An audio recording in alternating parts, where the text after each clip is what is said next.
Hananiah had told the people that God would break the yoke of Babylon, freeing the people to return home within 2 years. And while his message undoubtedly sounded appealing to the people, it was a lie, and it resulted, watch this, in God removing Hananiah from the face of the earth. Instead, watch what Jeremiah does. He writes this letter to the people, and he says to them, listen, I know what Hananiah said. I know it sounded good. I know he said it was you about to get out of there. I know he had you packing your bags, packing your boxes, doing a demographic search, going to Zillow and looking for homes in Jerusalem.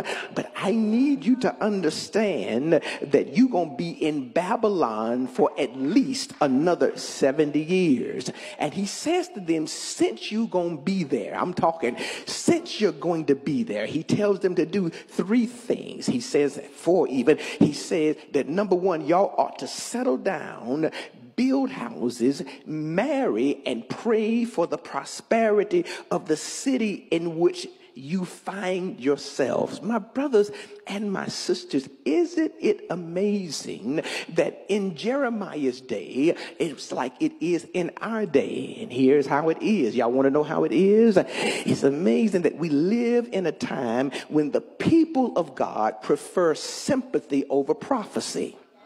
Let me say that again. We live in a time where people who are in covenant with God, who belong to God, people who told God that they would give him their hand and give him their heart, that they would follow him wherever they go. When it gets rough, when it gets tough, when it gets turbulent, when it's uneasy, when the road is rocky, instead of referring to prophecy, we want sympathy.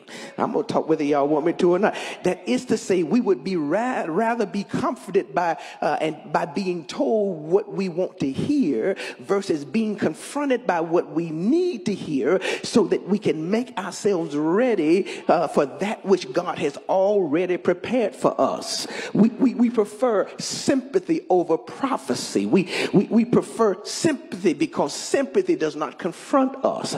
Sympathy says to us that we are owed something. Sympathy gives us a sense. I'm preaching whether y'all want me to or not. Sympathy gives us a sense of entitlement. But prophecy will confront you and tell you this is what God has said, but everything that God has said is a contingency.